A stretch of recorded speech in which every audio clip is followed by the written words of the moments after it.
우크라이나 사태와 세계적인 질병 사태로 전 세계가 혼란스러운 상황 속에서 극지방의 온도 변화가 심상치 않습니다.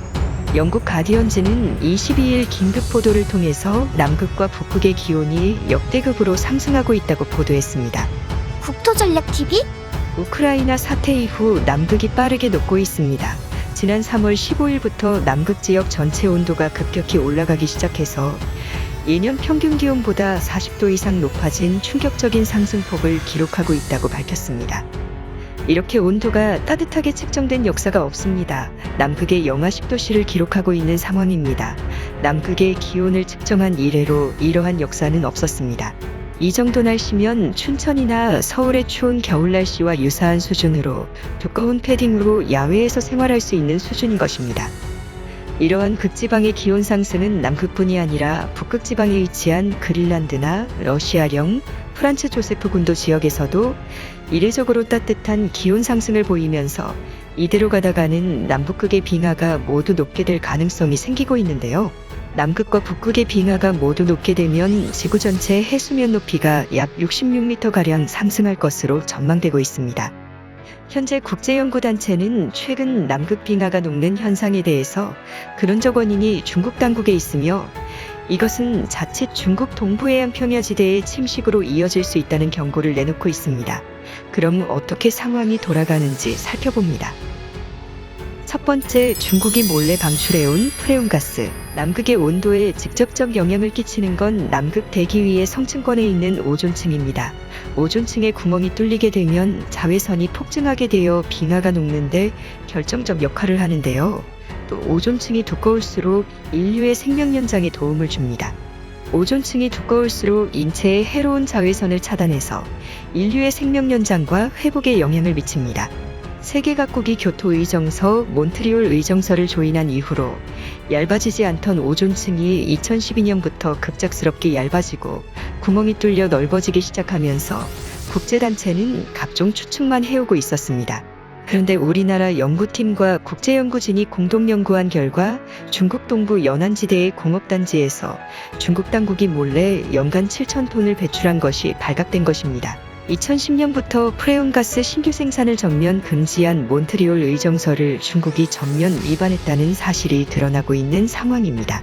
그뿐 아니라 오존층을 녹여버리는 디클로로메탄이라는 화학물질이 남극으로 모이게 되어 남극 오존층 구멍을 뚫어버려 현재 돌이킬 수 없는 사이즈의 구멍이 남극에 생겨버린 것인데요. 이러한 추세가 지속될 경우 남극의 빙하가 모두 녹는 사상 초유의 사태가 발생할 수 있습니다. 놀라운 점은 올해 남극의 평년 기온이 예년 평균과 비교를 했을 때 40도가량 상승했다는 점입니다. 영하 11도씨 수준으로 자칫 0도씨에 가까워지거나 영상 기온에 도달하게 될 경우 남극의 빙하가 순식간에 녹아버리는 인류 사상 초유의 대재앙이 단 1년 사이에 발생할 수 있는 상황입니다. 두 번째, 급작스러운 해수면 상승 위기. 1년 만에 40도가량 온도가 상승하는 일은 역사상 인류가 경험해 본 적이 없었던 일입니다. 마치 헐리우드 영화에나 나올 법한 기후재앙이 현재 전 세계를 엄습하고 있는 것입니다. 놀랍게도 이 기후위기의 최대 피해 국가는 다름 아닌 오존층 파괴의 주범 국가인 중국이 될 것으로 보입니다. 이러한 분석이 나오는 이유는 해수면 상승이 당장 순식간에 발생할 수 있기 때문인데요. 만약 남극의 빙하가 모두 녹으면 66m가량 해수면이 상승한다고 보고되고 있습니다. 또 최근과 같은 급작스러운 온도 상승이 발생하면 순식간에 1년 안에도 약 10m가량 해수면이 급속하게 상승할 수 있다는 경고가 나옵니다. 그렇게 되면 세계는 급작스러운 쓰나미 사태를 비롯해서 저지대의 침수가 예상되는데 해수면이 10m가량 상승한다고 가정할 경우 중국의 핵심 산업지대인 홍콩과 선전시가 위치한 주강삼각주 경제권 그리고 해발 고도가 1m 정도 되는 상하이와 난징 일대 그리고 수도 베이징의 항만도시인 텐진시는 완전히 물에 잠기게 됩니다. 중국의 내로라 하던 주요 항만도시들이 전부 물속에 잠기게 되는 것입니다. 반면 한반도는 비교적 안전해서 인천 일대의 간척지들과 부산의 일부 해안지대를 제외하면 다른 나라들에 비해서는 피해 규모가 비교적 적은 편입니다. 다만 포항제철소, 울산산업단지, 부산신항만, 여수화학단지, 평택항과 평택미군기지, 시화공단, 송도국제도시와 인천공항과 같은 한국 주요 산업지구들이 물에 잠기게 되어 방파제나 시설 보강 등이 필요하다는 의견이 나오고 있습니다. 실제 미국 뉴욕시는 이러한 일에 매우 민감하게 대응하고 있습니다. 세계 제1의 부유한 도시인 뉴욕시는 해수면이 불과 10m만 상승해도 주요 업무지구가 물에 잠겨 맨해튼 섬은 트럼프타워가 위치한 부촌과 센트럴파크 일부만 제외하고 대부분 물에 잠기게 됩니다. 이 때문에 미국 뉴욕시 당국은 맨해튼 연안 지역에 높이 5m의 방파제를 1조 7천억 원을 들여 4km의 길이로 쌓고 있는 중입니다. 기후변화가 진행될수록 이 같은 방파제 건설 사업은 더욱 확대될 것으로 관측됩니다. 한국 역시 주요 해안가와 인접한 산업단지를 보호하기 위한 방파제 건설 사업이 빠르게 진행돼야 한다는 지적이 나올 뿐 아니라 탄소 배출 감축과 프레온가스 생산 중지 및 감시를 위한 세계적인 노력에 좀 더 리더십을 가질 필요가 있다는 지적이 나옵니다. 세 번째, 세계 각국의 남극 땅 따먹기 싸움 시작. 남극은 북극과는 다르게 얼음이 바다 위에 동동 떠 있지 않습니다. 거대한 대륙이 빙하 밑에 엄연히 존재해서 남극의 빙하가 녹게 될 경우에는 호주나 아프리카 대륙과 같은 거대한 육지가 드러나게 됩니다. 남극의 기온이 이렇게 따뜻해지면서 각 국가들마다 남극 대륙의 쟁탈전이 시작될 것으로 관측됩니다. 무엇보다 현재 전 세계가 극심한 인플레이션과 러시아의 우크라이나 침공 사태로 인해서 천연가스 자원 수급의 이상을 겪기 시작하면서 남극의 영유권을 호시탐탐 노리고 있는 상황입니다. 현재 남극은 영국, 아르헨티나, 호주, 뉴질랜드, 칠레, 프랑스 등 여러 나라들에 의해 영유권이 주장되어 오고 있는 상황이지만 1961년부터는 남극에 대한 영유권 주장을 멈췄는데요. 세계 각 국가들이 남극을 평화적으로 이용하자는 합의인 남극조약이 발효된 이후로 영유권 주장이 멈춰진 것입니다. 남극조약은 2048년에 종료되어 세계 각 국가들은 이미 진출한 남극기지를 사실상 영토화하여 각종 인프라 확장에 나서고 있는 상황입니다. 대한민국도 2014년과 2015년 장보고 과학기지에 안반할 주로를 건설하고 남극까지 한국 독자적인 항공망 구축에 나설 예정이었으나 갑자기 취소됐습니다. 현재 남극 대륙의 기온이 크게 올라가면서 남극에서도 사람이 살 수 있는 환경으로 바뀔 것으로 관측되고 있습니다.